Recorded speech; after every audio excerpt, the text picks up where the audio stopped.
الحمدللہ والصلاة والسلام علی رسول اللہ اما بعد۔ ایک بھائی سوال کرتے ہیں کہ کیا کوئی عورت رمضان کے مہینے میں اپنے حیض کو روکنے کے لیے میڈیسن استعمال کر سکتی ہے تاکہ وہ اس مہینے میں مکمل طور پہ روزے رکھ سکے اور صحیح معنوں میں اللہ تعالیٰ کی عبادت کر سکے؟ تو گزارش یہ ہے کہ اللہ رب العزت نے عورتوں کی تقدیر میں حیض لکھ رکھا ہے، اور اس چیز کو عورتوں کو چاہیے کہ قبول کریں اور اس پہ صبر کریں۔ اگر کوئی عورت حیض کو روکنے کے لیے میڈیسن کھاتی ہے تاکہ رمضان میں پورے روزے رکھ سکے، تو اس کے کئی ایک مفاسد ہیں، اس کی وجہ سے کئی مسائل کھڑے ہوتے ہیں۔ پہلے نمبر پہ یہ کہ ایسی میڈیسن استعمال کرنے کے باوجود کئی بار عورتوں کے ہاں ایسا خون نکلتا ہے جو حیض کے مشابہ ہوتا ہے۔ اس صورتحال میں عورت حیران اور پریشان رہتی ہے کہ اب میں کیا کروں، روزے رکھوں یا چھوڑوں، اس کو حیض کا خون شمار کروں یا استحاضہ کا۔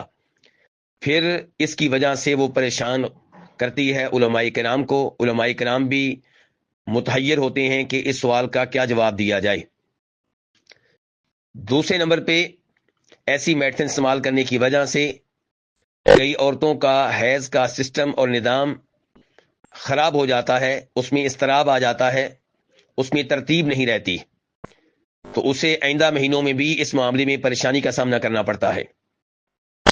تیسرے نمبر پہ اس معاملے میں بہت سے علماء کرام نے ڈاکٹر سے رابطہ قائم کیا، ان سے مشورہ لیا، تو ان کا یہ کہنا ہے کہ ایسی میڈیسن استعمال کرنے کی وجہ سے عورت کو کئی طرح کے نقصانات پہنچنے کا اندیشہ ہوتا ہے۔ بسا اوقات بعد میں پیدا ہونے والے بچے کو بھی اس میڈیسن کی وجہ سے مسائل کا سامنا کرنا پڑتا ہے۔ اور آخری بات یہ ہے کہ جب حیض عورت کی طرف سے نہیں ہے، اللہ رب العزت کی طرف سے ہے، اور وہ اللہ کے رسول علیہ الصلوۃ والسلام کی بات مان کر شریعت کے حکم کے سامنے سر جھکاتے ہوئے روزے ترک کر رہی ہے، نمازیں ترک کر رہی ہے، تو انشاءاللہ اس پہ بھی اللہ رب العزت اسے اجر و ثواب سے نوازیں گے۔